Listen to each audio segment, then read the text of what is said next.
میں نے شاکر علی سے وقوعہ کے روز پیش آنے والے حالات کے بارے میں مختلف سوالات کیے۔ اس نے بتایا کہ وہ اس روز حسب معمول آستانے پر پہنچا، پھر اپنے کام پر روانہ ہو گیا۔ وہ دوپہر تک چمن شاہ کی اشتہاری مہم میں مصروف رہا، پھر واپس آستانے پر آ گیا۔ انیک نے اس سے کہا کہ چمن شاہ اسے یاد کر رہا ہے۔ وہ سمجھ گیا آج اس کی چھٹی ہونے والی ہے۔ وہ بے خوف و خطر چمن شاہ کے حجرے میں پہنچ گیا، لیکن چمن شاہ وہاں موجود نہیں تھا۔ شاکر یہی سمجھا کہ وہ ریسٹ روم میں آرام کر رہا ہوگا۔ ویسے بھی وہ چمن شاہ کے کیلولے کا وقت تھا۔ ریسٹ روم کا دروازہ بھی بھیڑا ہوا دکھائی دے رہا تھا۔ وہ چند لمحے دفتری حصے میں بیٹھ کر چمن شاہ کا انتظار کرتا رہا، لیکن وہ ریسٹ روم سے باہر نہ نکلا۔ مزید کچھ انتظار کے بعد وہ چمن شاہ کے کمرے سے نکل کر انیک کے پاس آ گیا اور اس سے کہا، شاہ جی تو اپنے کمرے میں موجود نہیں ہیں۔ ابھی تھوڑی دیر پہلے تک تو وہ وہیں تھے۔ انیک نے پرسوچ انداز میں کہا، تمہارے آنے سے 1 منٹ قبل ہی تو انہوں نے تمہارے بارے میں پوچھا تھا۔ ہو سکتا ہے وہ دوسرے حصے میں جا کر لیٹ گئے ہوں۔ کیا تم نے ریسٹ روم میں جھانک کر دیکھا ہے؟ شاکر نے نفی میں سر ہلا دیا۔ ریسٹ روم کا دروازہ بند ہے اور میں نے اس طرف جانے کی کوشش کی اور نہ ہی ضرورت محسوس کرتا ہوں۔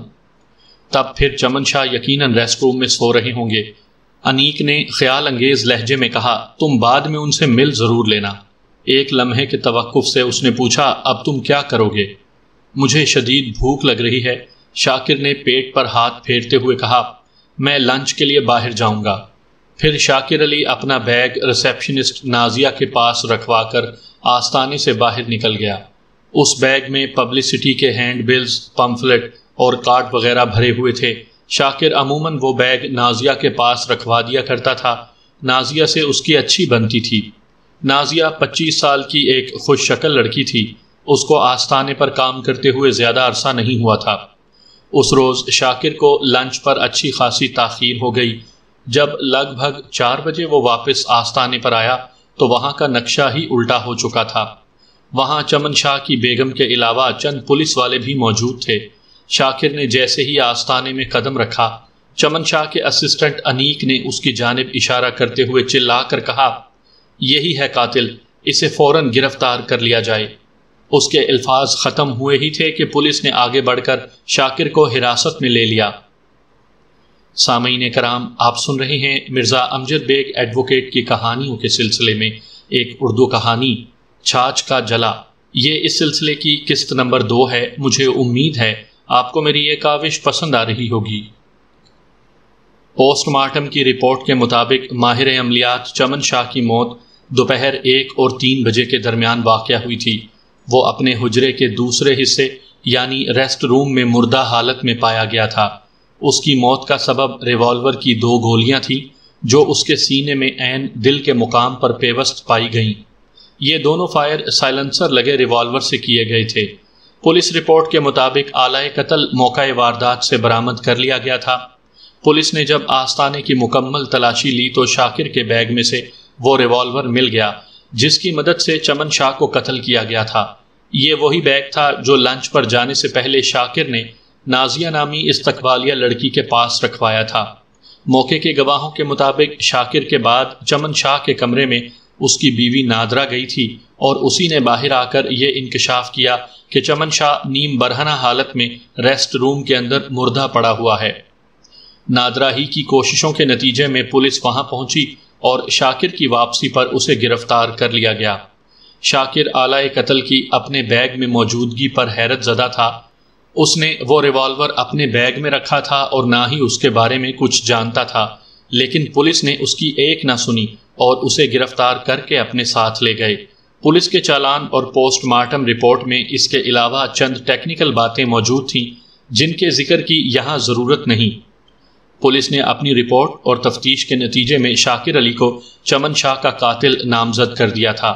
اس بات سے کوئی فرق نہیں پڑتا تھا کہ شاکر اس قتل سے انکاری تھا۔ اسے بے گناہ ثابت کرنا میرا کام تھا۔ میں نے شاکر سے اس دوست کے بارے میں تفصیلاً معلومات حاصل کر لی جس کی وجہ سے اس روز اسے لنچ پر تاخیر ہو گئی تھی۔ اس دوست کا نام کیسر تھا اور وہ لسبیلا کے علاقے میں رہتا تھا۔ میں نے کیسر کو اپنے دفتر میں بلا کر اس سے ضروری ملاقات کی۔ میں نے مختصر گفتگو کے دوران میں اسے شاکر کا سچا دوست پایا لہٰذا میں نے اس کے ذمے چند اہم کام لگا دیے۔ اس نے تہہ دل سے اپنے دوست کی مدد کرنے کا وعدہ کیا اور میرے دفتر سے رخصت ہو گیا۔ ازاں بعد اس نے میری ہدایات کے مطابق اپنا وعدہ پورا بھی کر دکھایا۔ پولیس نے جب مقدمے کا چالان پیش کر دیا تو عدالت کی کارروائی کا آغاز ہوا۔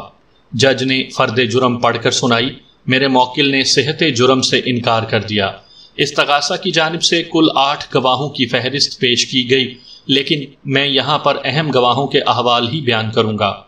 ابتدائی چند پیشیوں پر کوئی قابل ذکر عدالتی کارروائی نہ ہو سکی، پھر باقاعدہ سماعت کا آغاز ہوا۔ استغاثہ کی طرف سے سب سے پہلے تفتیشی افسر نے چند واقعاتی شواہد پیش کیے اور ایک چھوٹی سی تقریر بھی کر ڈالی، جس کا لب لباب یہ تھا کہ میرے موکل شاکر علی نے چمن شاہ کو موت کے گھاٹ اتارا تھا۔ میں جج کی اجازت حاصل کرنے کے بعد انکوائری آفیسر کی جانب بڑھا۔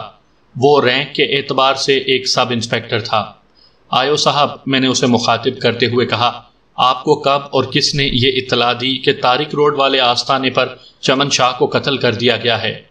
جواب دینے سے پہلے اس نے خاصی ناپسندیدہ نظر سے مجھے دیکھا اور بولا، پولیس اسٹیشن فون کرنے والی مقتول کی وائف نادرہ تھی اور ہمارے روز نامچے کے مطابق اس قتل کی اطلاع وقوع کے روز لگ بھگ 3 بجے دی گئی تھی۔ لگ بھگ کیوں؟ میں نے تیز نظر سے گھورا۔ آپ لوگ تو باقاعدہ وقت نوٹ کرتے ہیں اور بعض مستعد اور فرض شناس پولیس والے تو اس وقت کو گھنٹے، منٹ اور سیکنڈ میں درج کرنا ضروری سمجھتے ہیں۔ بجا فرمایا آپ نے، وہ طنزیہ انداز میں بولا۔ میں نے لگ بھگ کے الفاظ محض آسانی کی خاطر استعمال کیے ہیں، ورنہ چمن شاہ کے قتل کی اطلاع ہمیں 2:59 اور چند سیکنڈ پر ملی تھی۔ آپ جائے وقوع پر کتنے بجے پہنچے تھے؟ 3:31 پر۔ اس نے ترش لہجے میں جواب دیا اور پوچھا، اگر ضرورت ہو تو سیکنڈ بھی بتا دوں؟ اس کی کوئی ضرورت نہیں، شکریہ، میں نے سرسری انداز میں کہا۔ پولیس رپورٹ کے مطابق میرے موکل اور اس مقدمے کے ملزم شاکر علی کو 4 بجے گرفتار کیا گیا تھا۔ کیا آپ معزز عدالت کو یہ بتانا پسند فرمائیں گے کہ 3:30 سے 4 بجے تک آپ مقتول کے آستانے میں کیا کرتے رہے تھے؟ میں نے یہ سوال اسے کنفیوز کرنے کے لیے کیا تھا۔ میرے استفسار پر وکیل استغاثہ نے بھی تیکھی نظر سے مجھے دیکھا۔ انکوائری آفیسر نے میری بات کا جواب دیتے ہوئے کہا، وکیل صاحب، نہ تو یہ آپ کا پہلا مقدمہ ہے اور نہ ہی میں نے پہلے کیس کی تفتیش کی ہے۔ جائے واردات پر پہنچنے کے بعد پولیس جو کارروائی کرتی ہے وہ میرے اور آپ کے لیے کوئی نئی بات نہیں۔ وہ ایک لمحے کو رکا، پھر کندھے اچکاتے ہوئے بولا، ظاہر ہے میں موقع کی کارروائی میں مصروف ہو گیا تھا۔ میں نے پوچھا، میری اطلاعات اور معلومات کے مطابق آپ کا تھانہ جائے واردات سے زیادہ فاصلے پر نہیں، آپ چند منٹ میں وہاں پہنچ سکتے ہیں، پھر آپ کو اس کام کے لیے آدھا گھنٹہ کیوں لگا، اور وہ بھی قتل کے واقعے کے سلسلے میں؟ پولیس کے پاس کوئی چراغی جن نہیں ہوتا کہ پلک جھپکتے میں کام ہو جائے۔ وہ تلخ لہجے میں بولا، ہمارے کام کے بھی کچھ تقاضے ہیں، ہمیں تھانے سے نکلنے کے لیے کچھ ابتدائی تیاری کرنا ہوتی ہے۔ بہرحال میرا خیال ہے ہم بر وقت جائے وقوع پر پہنچ گئے تھے۔ آپ کے ساتھ اور کون تھا یا تھے؟ میرے علاوہ 2 کانسٹیبلز تھے۔ آپ لوگوں نے جائے وقوع پر کیا دیکھا؟ جب ہم چمن شاہ کے آستانے پر پہنچے تو وہاں مقتول کی بیوی میڈم نادرہ، انیک، نازیہ اور جمشید موجود تھے۔ مجھے بتایا گیا کہ مقتول کی لاش ریسٹ روم میں پڑی ہے۔ میں مذکورہ ریسٹ روم میں پہنچا تو مقتول کو نیم برہنہ حالت میں مردہ پایا۔ اس کے سینے پر 2 سوراخ کی موجودگی اس کے قتل کی کہانی سنا رہی تھی۔ کیا آپ نے مقتول کی لاش دیکھتے ہی اندازہ لگا لیا تھا کہ وہ اس دنیا میں باقی نہیں رہا، یا اس تصدیق کے سلسلے میں آپ نے کوئی جدوجہد بھی کی؟ میں نے استفسار کیا۔ اس نے بیزاری سے مجھے دیکھا اور جواب دیا، ویسے تو ایک نظر دیکھتے ہی مجھے اندازہ ہو گیا تھا کہ اس میں زندگی کی کوئی رمق نہیں، لیکن اس کے باوجود بھی میں نے تصدیق کی خاطر مقتول کی لاش کو ہلا جلا کر اس کا ضروری معائنہ کیا تھا۔ مجھے ایک بھی وائٹل سائن نہیں مل سکا۔ اس معائنے کے بعد آپ کو یقین ہو گیا کہ مقتول کی زندگی کا چراغ گل ہو چکا ہے؟ جی ہاں، اس میں کسی شک و شبے کی گنجائش باقی نہیں رہی تھی۔ میں نے کہا، اس یقین کے ساتھ ہی آپ اس نتیجے پر پہنچ گئے کہ مقتول چمن شاہ کی موت کا ذمہ دار میرا موکل شاکر علی ہے؟ میرے لہجے میں طنز کی آمیزش تھی۔ وہ ایک نظر وکیل استغاثہ کو دیکھنے کے بعد بولا، نہیں جناب، میں نے قاتل تک پہنچنے یعنی اسے نامزد کرنے کے لیے تفتیش کی ہے، اس کے بعد ہی میں اس نتیجے پر پہنچا ہوں۔ کیا آپ نے جائے وقوع پر انگلیوں کے نشانات اٹھانے کا بندوبست کیا تھا؟ اس نے اثبات میں جواب دیا۔ پھر اس کارروائی کا کیا نتیجہ برآمد ہوا؟ مقتول کے کمرے میں مختلف جگہوں پر ملزم کے فنگر پرنٹس پائے گئے تھے۔ کیا صرف میرے موکل کے فنگر پرنٹس؟ میں نے چبھتے ہوئے لہجے میں سوال کیا۔ نہیں، وہ گڑبڑا گیا۔ وہاں کچھ اور لوگوں کی انگلیوں کے نشانات کا سراغ بھی ملا تھا، جن میں مقتول کا نائب انیک، آفس بوائے جمشید اور ریسیپشنسٹ نازیہ شامل ہیں۔ حتیٰ کہ میڈم نادرہ کے فنگر پرنٹس بھی ایک دو جگہوں سے حاصل ہوئے ہیں۔ میں نے پرخیال انداز میں کہا، تو اس کا مطلب یہ ہوا کہ محض فنگر پرنٹس کی بنا پر میرے موکل کو قاتل نہیں گردانا جا سکتا۔ اگر قاتل کا یہی فارمولہ ہے تو پھر اس ذیل میں دیگر مذکورہ افراد کا نام بھی تو آ سکتا ہے۔ انکوائری آفیسر جلدی سے بولا، ملزم کے قاتل ہونے میں اس لیے کوئی شبہ نہیں کہ آلہ قتل اس کے بیگ سے برآمد ہوا ہے۔ لیبارٹری ٹیسٹ کی رپورٹ نے تصدیق کی ہے کہ اسی ریوالور کی مدد سے مقتول کے سینے میں 2 گولیاں اتاری گئی تھیں، اور اگر مذکورہ ریوالور آپ کے لباس یا بیگ سے برآمد ہوتا تو آپ کے بیان کردہ اصول کے مطابق یہ قتل آپ نے کیا ہوتا۔ میں نے خاصے جارحانہ انداز میں کہا۔ وہ گڑبڑا گیا۔ یہ آپ کیسی باتیں کر رہے ہیں وکیل صاحب؟ میں بھلا چمن شاہ کو کیوں قتل کروں گا؟ میں نے کوئی فتویٰ جاری کیا ہے اور نہ ہی کوئی فیصلہ صادر کر رہا ہوں۔ میں نے وکیل استغاثہ اور انکوائری آفیسر کو یکے بعد دیگرے دیکھنے کے بعد ٹھہرے ہوئے لہجے میں کہا، میں تو آپ کے بیان کردہ اصول کی ہما گیری عرض کر رہا ہوں۔ آپ نے فرمایا ہے آلہ قتل چونکہ میرے موکل کے بیگ سے برآمد ہوا ہے اس لیے وہی قاتل ہو سکتا ہے۔ کیا میں غلط کہہ رہا ہوں؟ وہ میرے سوال کا جواب دینے کے بجائے بغلیں جھانکنے لگا۔ میں نے میز پر رکھا سیلوفین بیگ اٹھایا۔ آلہ قتل ماء سالنسر اس بیگ میں موجود تھا۔ میں نے وہ بیگ تفتیشی آفیسر کی آنکھوں کے سامنے لہراتے ہوئے کہا، کیا اس ریوالور پر بھی ملزم کے فنگر پرنٹس پائے گئے تھے؟ نہیں۔ اس نے نفی میں گردن ہلاتے ہوئے صاف گوئی کا مظاہرہ کیا، پھر ملزم کی طرف اشارہ کرتے ہوئے بولا، اس چالاک شخص نے ریوالور بیگ میں رکھنے سے پہلے اسے اچھی طرح صاف کر دیا تھا۔ کیا آپ نے میرے موکل کو آلہ قتل کی صفائی کرتے ہوئے دیکھا تھا؟ نہیں، وہ ہکلایا۔ پھر آپ کس بنیاد پر صاف کر دیا تھا کہ الفاظ استعمال کر رہے ہیں؟ میں نے قدرے سخت لہجے میں پوچھا۔ آپ کی بات سے تو یہی ظاہر ہوتا ہے آپ نے اپنی آنکھوں سے ملزم کو یہ کام کرتے دیکھا تھا۔ وہ چالاکی کا مظاہرہ کرتے ہوئے بولا، میں اپنی بات میں تھوڑی تبدیلی کرتا ہوں۔ پھر اس نے ایک نظر جج کو دیکھا اور میری جانب دیکھتے ہوئے بولا، ملزم نے واردات کے بعد آلہ قتل سے اپنی انگلیوں کے نشانات کو صاف کر دیا ہوگا، اسی لیے فنگر پرنٹس اٹھاتے وقت ہمیں ریوالور پر اس کی انگلیوں کے نشانات کا سراغ نہیں مل سکا۔ انکوائری آفیسر نے بڑی خوبصورتی سے بات نبھا دی تھی، تو میں نے جرح کے سلسلے کو آگے بڑھاتے ہوئے سوال کیا، گرفتاری کے بعد آپ نے ملزم کے ہاتھوں کا لیبارٹری ٹیسٹ کروایا تھا؟ ایک لمحے کا توقف دینے کے بعد میں نے اضافہ کیا، اس سلسلے میں ایک مخصوص قسم کا کیمیکل ٹیسٹ کیا جاتا ہے۔ وہ اثبات میں سر ہلاتے ہوئے بولا، جی ہاں، مجھے معلوم ہے، اس ٹیسٹ کو پیرافن ٹیسٹ کہا جاتا ہے۔ ہم نے اس ٹیسٹ کی ضرورت ہی محسوس نہیں کی۔ کیوں ضرورت محسوس نہیں کی گئی؟ میں نے تیز آواز میں دریافت کیا۔ وہ بولا، شواہد کے مطابق ملزم 2:15 بجے لنچ کے لیے آستانے سے نکل گیا تھا۔ اس سے پہلے اس نے لگ بھگ 15 منٹ مقتول کے کمرے میں گزارے تھے۔ پھر جب وہ لنچ سے واپس آیا تو شام کے 4 بج رہے تھے۔ 2:15 بجے سے 4 بجے تک اچھا خاصا وقت گزر چکا تھا، اور اس دوران میں اس نے کھانا بھی کھایا تھا۔ ظاہر ہے کھانے سے پہلے اور بعد میں اس نے ہاتھ ضرور دھوئے ہوں گے۔ اس صورت میں اس کے ہاتھوں پر سے بارود کے ذرات بھی صاف ہو گئے ہوں گے، جو پیرافن ٹیسٹ میں مددگار ثابت ہوتے ہیں۔ انہی اسباب کے پیش نظر ہم نے ملزم کا مذکورہ ٹیسٹ نہیں کروایا۔ انکوائری آفیسر کی دلیل میں اچھا خاصا وزن موجود تھا، لہٰذا اس سلسلے میں نے اس سے زیادہ جرح نہیں کی اور مزید چند سوالات کے بعد اسے فارغ کر دیا۔ اگلا گواہ آستانے پر کام کرنے والا آفس بوائے جمشید تھا۔ جمشید کی عمر 25-26 کے درمیان رہی ہوگی۔ وہ ایک مناسب صورت اور دراز قد شخص تھا۔ اس نے سچ بولنے کا حلف اٹھایا اور اپنا مختصر بیان ریکارڈ کروایا۔ وہ بولتے ہوئے تھوڑا اٹکتا تھا۔ شاید اس کی زبان کے ساتھ کوئی میڈیکل پرابلم تھی۔ ایسے مسائل عموماً پیدائشی ہوتے ہیں اور اکثر معاملات میں ناقابل علاج بھی۔ میں یہاں پر جمشید کی گفتگو عام اور سادہ انداز میں پیش کروں گا، ورنہ اٹکنے کا سلسلہ آپ کے لیے الجھن کھڑی کر دے گا۔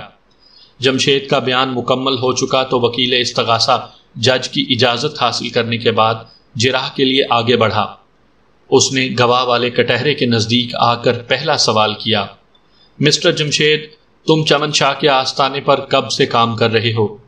کام کر رہا تھا کہیں تو زیادہ مناسب ہوگا، وہ سادگی سے بولا۔ اب تو چمن شاہ رہا نہ اس کا آستانہ اور نہ ہی میری نوکری۔ بہرحال وہ ایک لمحے کو متوقف ہوا، پھر اپنی بات جاری رکھتے ہوئے بولا، میں نے کم و بیش 1 سال تک اس آستانے پر کام کیا ہے۔ اس دوران میں تم نے چمن شاہ کو کیسا پایا؟ میں اپنے کام سے کام رکھنے والا بندہ ہوں جناب، وہ معتدل انداز میں بولا۔ میں نے شاہ جی کو ٹھیک ٹھاک ہی پایا ہے، میرا مطلب تھا، اب تو شاہ جی مرحوم ہو چکے۔ وکیل استغاثہ نے پوچھا، ملزم تمہاری موجودگی ہی میں آستانے پر ملازم ہوا تھا؟ اس نے اسبات میں سر کو خفیف سی جنبش دی۔ وکیل استغاثہ نے استفسار کیا، میری معلومات کے مطابق ملزم نے لگ بھگ 2 ماہ تک آستانے پر کام کیا، میرا مطلب ہے آستانے کی پبلسٹی کے لیے کام کیا۔ اگرچہ یہ ایک مختصر سا عرصہ ہے، لیکن انسان کو سمجھنے کے لیے چند لمحات بھی کافی ہوتے ہیں۔ وکیل استغاثہ معنی خیز انداز میں خاموش ہو گیا۔ رد عمل کے طور پر گواہ نے وکیل استغاثہ کو دیکھا۔ وہ گواہ کی الجھن کو دور کرتے ہوئے بولا، تمہارے نزدیک ملزم کس ٹائپ کا بندہ تھا؟ بہت ہی فضول اور واہیات، وہ کھٹ سے بولا۔ وکیل استغاثہ نے فاتحانہ نظر سے مجھے دیکھا اور گواہ کی جانب متوجہ ہو گیا۔ تم کہنا کیا چاہتے ہو مسٹر جمشید؟ ذرا اپنی بات کی وضاحت کرو۔ میں وکیل استغاثہ کے زاویے کو بخوبی سمجھ رہا تھا۔ وہ میرے موکل کو طیش دلانے کی کوشش کر رہا تھا۔ ایسے محسوس ہو رہا تھا جیسے اس سلسلے میں اس نے گواہ کو کوئی خاص بیان رٹوا رکھا ہو، لیکن میرا موکل نہایت ہی صبر و برداشت کا مظاہرہ کر رہا تھا۔ اس قسم کے مقدمات میں سب سے زیادہ نازک اور قابل رحم پوزیشن ملزم کی ہوتی ہے۔ اسے سب کی تلخ و ترش باتیں سننا پڑتی ہیں، وہ بھی نہایت ہی خاموشی کے ساتھ۔ یہ خاموشی اس کی مجبوری بھی ہوتی ہے اور اسی میں اس بیچارے کا بھلا بھی پوشیدہ ہوتا ہے۔ میرا موکل میری ہدایت کے مطابق عمل کر رہا تھا۔ وکیل استغاثہ کے سوال کے جواب میں گواہ نے کچھ یوں وضاحت کی، جناب، میں نے ایسا بد دماغ اور مغرور شخص اپنی زندگی میں پہلے کبھی نہیں دیکھا۔ یہ اپنے سامنے کسی کو کچھ سمجھتا ہی نہیں تھا۔ دنیا کی ہر شے میں اسے کیڑے نظر آتے تھے۔ یوں محسوس ہوتا ہے جیسے اس نے خوردبین کی لینز والی اینک پہن رکھی ہو۔ ہر چیز پر تنقید یہ اپنا حق سمجھتا ہے، حتیٰ کہ اس سلسلے میں ملزم نے چمن شاہ کو بھی نہیں چھوڑا۔ حالانکہ شاہ جی نے برے وقت میں اسے سہارا دے کر جو احسان کیا تھا وہ ملزم کو زندگی بھر یاد رکھنا چاہیے تھا، مگر اس نے اس کے برعکس کیا۔ پھر گواہ نے میرے موکل کی جانب اشارہ کرتے ہوئے بڑے جذباتی انداز میں کہا، اس احسان ناشناس شخص نے اپنے ہی محسن کے خون میں ہاتھ رنگ ڈالے۔ یہ احسان فراموشی کی ایک زندہ مثال ہے۔ گواہ کے ان جذباتی کلمات کے بعد وکیل استغاثہ نے جراح ختم کر دی۔ میں اپنی مخصوص سیٹ سے اٹھا اور جراح کے لیے وٹنس باکس یعنی گواہ والے کٹہرے کے نزدیک آ گیا۔ میں چند لمحات تک بڑی گہری اور خاموش نگاہ سے گواہ کی آنکھوں میں جھانکتا رہا، پھر سنسناتے ہوئے لہجے میں جمشید سے مخاطب ہوا، مسٹر جمشید، لگتا ہے ملزم کے خلاف ایک مخصوص رنگ کا بیان رٹنے میں تمہیں زیادہ محنت کرنا پڑی ہے۔ کیا اس محنت و مشقت کے لیے تمہیں کوئی معاوضہ وغیرہ بھی دیا گیا ہے؟ Objection your owner. وکیل استغاثہ کی احتجاجی آواز سے عدالت کا کمرہ گونج اٹھا۔ جج سمیت حاضرین عدالت نے وکیل استغاثہ کو دیکھا۔ اس نے کہا، جناب عالی، وکیل صفائی معزز گواہ کو گمراہ کرنے کی کوشش کر رہی ہیں۔ گمراہ؟ میں نے وکیل استغاثہ کے الفاظ دہرائے اور دونوں ہاتھ پھیلاتے ہوئے کہا، جناب عالی، میں نے تو ایسی کوئی کوشش نہیں کی۔ میرے الفاظ سے حیرت ٹپکتی تھی۔ وکیل استغاثہ نے کہا، آپ نے معزز گواہ پر رشوت لینے کا الزام لگایا ہے۔ کیا آپ یہ کہنا چاہتے ہیں کہ مسٹر جمشید جھوٹا گواہ ہے؟ میں واقعی یہی کہنا چاہتا ہوں۔ میں نے وکیل مخالف کو سلگانے کی خاطر کہا، کیا آپ اپنے دعوے کو ثابت کر سکتے ہیں؟ وکیل استغاثہ چراغ پا ہوتے ہوئے بولا۔ جج نے مجھ سے مخاطب ہوتے ہوئے سوال کیا، بیگ صاحب، آپ گواہ کو کس بنا پر دروغ گو کہہ رہے ہیں؟ کیا اس نے معزز عدالت کے سامنے کوئی غلط بیانی کی ہے؟ ایگزیکٹلی یور آنر، میں نے اپنی بات میں زور پیدا کیا اور میں گواہ کی دروغ گوئی ثابت بھی کر سکتا ہوں۔ جج، وکیل استغاثہ اور دیگر حاضرین عدالت سوالیہ نظروں سے میری طرف دیکھنے لگے۔ میں دراصل مخالف پارٹی پر دباؤ ڈالنے کے لیے وہ ڈرامائی سچویشن پیدا کر رہا تھا، ورنہ کوئی خاص بات تو نہیں تھی۔ سب کی استفساریہ نظروں کی تشفی بھی ضروری تھی، لہٰذا میں نے کھنکار کر گلا صاف کیا اور اپنی بات کی وضاحت کرتے ہوئے بولا، جناب عالی، میرا مخاطب عزت مآب جج تھا۔ گواہ جمشید نے وکیل استغاثہ کے ایک سوال کے جواب میں تھوڑی دیر پہلے بتایا ہے کہ مقتول چمن شاہ نے احسان عظیم کا مظاہرہ کرتے ہوئے میرے موکل کو اپنے آستانے پر نوکری دی تھی، لیکن احسان فراموش ملزم نے اپنے محسن کے خون میں ہاتھ رنگ ڈالے۔ اس سے بڑا جھوٹ اور کیا ہو سکتا ہے؟ کیا گواہ نے اپنی آنکھوں سے یہ قتل ہوتے دیکھا تھا؟ بات ختم کرتے ہی میں نے تیز سوالیہ نظروں سے گواہ جمشید کو گھورا۔ وہ بوکھلا گیا اور اضطراری انداز میں بولا، میرا مطلب ہے میں نے اپنی آنکھوں سے، میں تو یہ کہہ رہا تھا کہ ظاہر ہے ملزم نے قتل کی واردات کی ہے تو وہ آج کٹہرے میں کھڑا ہے نا۔ اس کی بے ربط باتیں اس کی الجھن زدہ ذہنی کیفیت کی غماز تھیں۔ میں نے اسے رگیدنے کا فیصلہ کیا اور سخت لہجے میں کہا، مسٹر جمشید، اگر تم نے اپنی آنکھوں سے قتل کی اس واردات کا مشاہدہ نہیں کیا تو پھر تمہارا یہ کہنا کہ ملزم نے مقتول کے خون میں ہاتھ رنگ ڈالے دروغ گوئی کے زمرے ہی میں آئے گا۔ معزز عدالت کے سامنے سوچ سمجھ کر زبان کھولنا چاہیے۔ وہ قدرے سہم گیا۔ جی، میں آئندہ اس بات کا خیال رکھوں گا۔ اس موقع پر وکیل استغاثہ اس کی مدد کو لپکا۔ گواہ دراصل یہ کہنا چاہ رہا تھا کہ ملزم کو چمن شاہ کے قتل کے الزام میں عدالت تک لایا گیا ہے۔ وکیل استغاثہ کی لیپا پوتی بعد از وقت تھی۔ میں نے اس کے زخم پر نمک چھڑکتے ہوئے نہایت ہی سادگی سے کہا، اس وضاحت کے لیے بہت بہت شکریہ میرے فاضل دوست۔ جج نے میری جانب دیکھتے ہوئے کہا، بیگ صاحب پلیز پروسیڈ۔ میں گواہ کی طرف متوجہ ہو گیا۔ مسٹر جمشید، کیا تم میرے موکل سے کسی قسم کی دشمنی رکھتے ہو؟ ایسی تو کوئی بات نہیں۔ اس نے حیرت بھری نظر سے مجھے دیکھا۔ میں نے کہا، تم نے اپنے وکیل کے ایک سوال کے جواب میں معزز عدالت کے روبرو یہ بیان کیا ہے کہ ملزم نہایت ہی فضول اور واہیات ٹائپ کا انسان ہے۔ کیا اس کی ذات سے تمہیں کبھی کوئی نقصان پہنچا؟ نہیں۔ پھر تمہارے ان خیالات کی کیا توجیہ ہے؟ میں در حقیقت یہ کہنا چاہ رہا تھا، وہ تھوک نگلتے ہوئے بولا، ملزم ہر وقت الٹی سیدھی باتیں کرتا رہتا تھا۔ اس کے خیالات بہت خطرناک تھے۔ یہ ہر شے کو شک کی نظر سے دیکھتا تھا۔ چمن شاہ کے بارے میں بھی یہ بڑی بیہودہ باتیں کرتا تھا۔ اتنا کہہ کر وہ اس طرح خاموش ہو گیا جیسے اسے کسی اندرونی طاقت نے اس موضوع کو نہ چھیڑنے کی تلقین کی ہو۔ وہ بات کو آگے بڑھاتے ہوئے بولا، مثلاً ملزم جادو ٹونے اور تعویذ گنڈے پر یقین نہیں رکھتا۔ وہ عملیات وغیرہ کو بھی نہیں مانتا۔ اس کی باتوں کا نچوڑ یہ نکلتا تھا کہ اس کے نزدیک چمن شاہ لوگوں کو بے وقوف بنا کر اپنی دکانداری چمکا رہا تھا۔ اسے احسان فراموشی اور کم ظرفی نہیں کہیں گے تو اور کیا کہیں گے؟ گواہ نے بڑی خوبصورتی سے مقتول کی ذات کے ایک پہلو کو کیموفلاج کرنے کی کوشش کی تھی۔ میں نے بھی اس حوالے سے اسے کریدنا مناسب نہ سمجھا، کیونکہ چمن شاہ کی ذات کا وہ پہلو ہمارے کیس کا حصہ نہیں تھا۔ میں نے اپنے موضوع کی طرف واپس آتے ہوئے گواہ سے پوچھا، تم نے میرے موکل کے جن خیالات کو فضول، واہیات اور بیہودہ گردانا ہے وہ تمہاری ذاتی رائے ہے۔ تم اپنی ذاتی پسند ناپسند کی بنا پر کسی شخص کو تنقید کا ہدف نہیں بنا سکتے۔ ممکن ہے دوسروں کی نظر میں تمہارے خیالات انتہائی فضول اور ضعیف الاعتقادی کی مثال ہوں۔ میں ایک لمحے کے لیے سانس لینے کی خاطر رکا، پھر بات جاری رکھتے ہوئے کہا، میرے موکل نے لگ بھگ 2 ماہ تک چمن شاہ کے آستانے پر ملازمت کی ہے۔ اس دوران میں اگر تمہیں اس کی ذات سے کوئی نقصان پہنچا ہو یا اس نے کبھی تمہاری دل آزاری کی ہو تو بتاؤ۔ یہ سوال آپ پہلے بھی پوچھ چکے ہیں، وہ جلدی سے بولا، اور میرا جواب یہ ہے کہ ذاتی طور پر مجھے ملزم سے کسی قسم کی کوئی شکایت نہیں۔ میں نے اپنے سوالات کے رخ کو تھوڑا تبدیل کرتے ہوئے گواہ جمشید سے پوچھا، مسٹر جمشید، تم مقتول کے آستانے پر کس نوعیت کی ملازمت کرتے تھے؟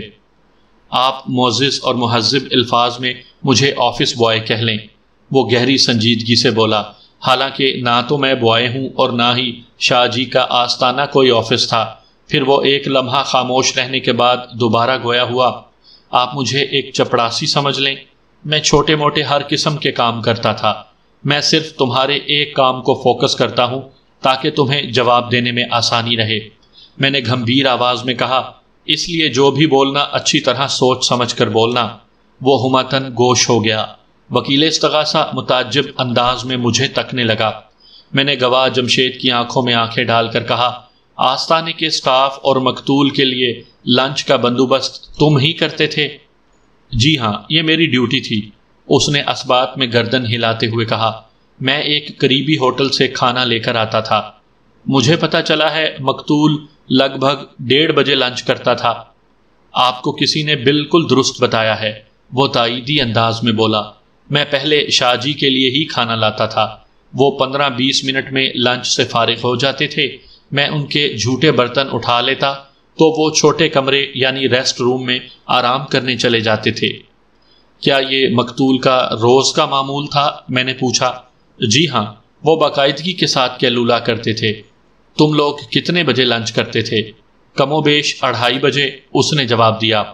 گویا تمہیں ایک مرتبہ پھر کھانا لینے کے لیے ہوٹل پر جانا پڑتا تھا۔ ظاہری سی بات ہے، تم تمام کھانا ایک ہی بار کیوں نہیں لے آتے تھے؟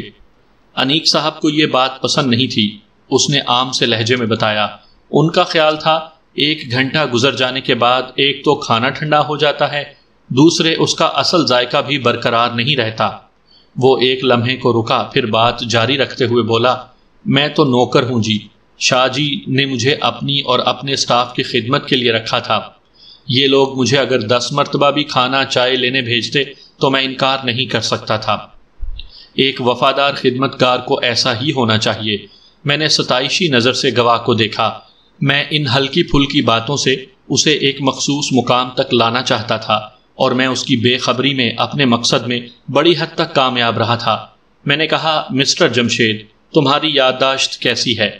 میرے خیال میں تو بہت اچھی ہے۔ کیوں؟ ذرا سوچ کر بتاؤ، میں نے اس کی آنکھوں میں جھانکتے ہوئے کہا۔ وقوعہ کے روز ملزم نے کس رنگ کا لباس پہن رکھا تھا؟ وہ ایک لمحہ آنکھیں بند کیے کھڑا رہا، پھر بڑے وثوق سے بولا، بلو جینز اور دھاردار ٹی شرٹ۔ میں نے تصدیقی انداز میں اپنے موکل کی طرف دیکھا، اس نے اثبات میں سر ہلا دیا۔ میں گواہ جمشید کی طرف متوجہ ہو گیا۔ مسٹر جمشید، وقوعہ کے روز بھی تم نے مقتول کو مقررہ وقت پر ہی لنچ کروایا تھا؟ جی ہاں، بالکل 1:30 بجے میں نے شاہ جی کا کھانا لگا دیا تھا، اس نے جواب دیا۔ میں نے پوچھا، مسٹر جمشید، وقوعہ کے روز ملزم کتنے بجے آستانے پر آیا تھا؟ میرا خیال ہے اس وقت 2 بج رہے تھے۔ تم اپنے لیے کھانا لے آئے تھے؟ نہیں، میں کھانے کے لیے ہوٹل کی طرف جانے ہی والا تھا۔ اس کا مطلب ہے تم نے مقتول کے جھوٹے برتن سمیٹ لیے تھے؟ جی ہاں، میں اس کام سے فارغ ہونے کے بعد ہی اپنے لیے کھانا لینے جاتا تھا۔ میں نے جرح کے سلسلے کو آگے بڑھاتے ہوئے کہا، مسٹر جمشید، استغاثہ کے مطابق جب ملزم آستانے پر پہنچا تو مقتول کے اسسٹنٹ انیک نے اسے اطلاع دی کہ مقتول ملزم سے ملنا چاہتا ہے، بلکہ اس نے ملزم کو اپنے پاس طلب کیا تھا۔ ایک لمحے کا وقفہ دے کر میں نے گواہ سے پوچھا، تم سے میرا یہ سوال ہے کہ کیا انیک نے تمہارے سامنے ملزم سے یہ بات کی تھی؟ اس نے نفی میں گردن کو جھٹکا اور بولا، نہیں جناب، میں اس وقت کچھ کہے سنے بغیر باہر نکل گیا تھا۔ مسٹر جمشید، میں نے گواہ کو مخاطب کرتے ہوئے کہا، جب تم کھانا لے کر واپس آئے تو کیا ملزم آستانے پر موجود تھا؟ اس نے جواب دیا، نہیں جناب، وہ لنچ کے لیے آستانے سے نکل چکا تھا۔ تم کتنی دیر کے بعد واپس آئے تھے؟ 15-20 منٹ کے بعد، یا 1-2 منٹ، اس سے زیادہ لگا ہوگا، وہ پرسوچ انداز میں بولا۔ آستانے پر آ کر مجھے پتا چلا کہ وہ چند منٹ پہلے وہاں سے روانہ ہوا تھا۔ کیا ملزم آپ لوگوں کے ساتھ لنچ نہیں کرتا تھا؟ نہیں۔ اس کی کوئی خاص وجہ؟ ایک وجہ تو اس کی دماغی ٹیڑھ ہے۔ وہ ناپسندیدہ نظروں سے ملزم کی طرف دیکھتے ہوئے بولا، اس کا مزاج کسی سے ملتا ہی نہیں تھا۔ اس کے علاوہ ایک ساتھ لنچ نہ کرنے کا یہ بھی سبب تھا کہ اس کے کھانے کا کوئی وقت مقرر نہیں تھا۔ کبھی وہ کھانا کھانے کے بعد ہی آستانے پر پہنچتا تھا اور کبھی 3-4 بجے تک بھوکا رہتا۔ آپ اسے سنکی یا موڈی کہہ سکتے ہیں۔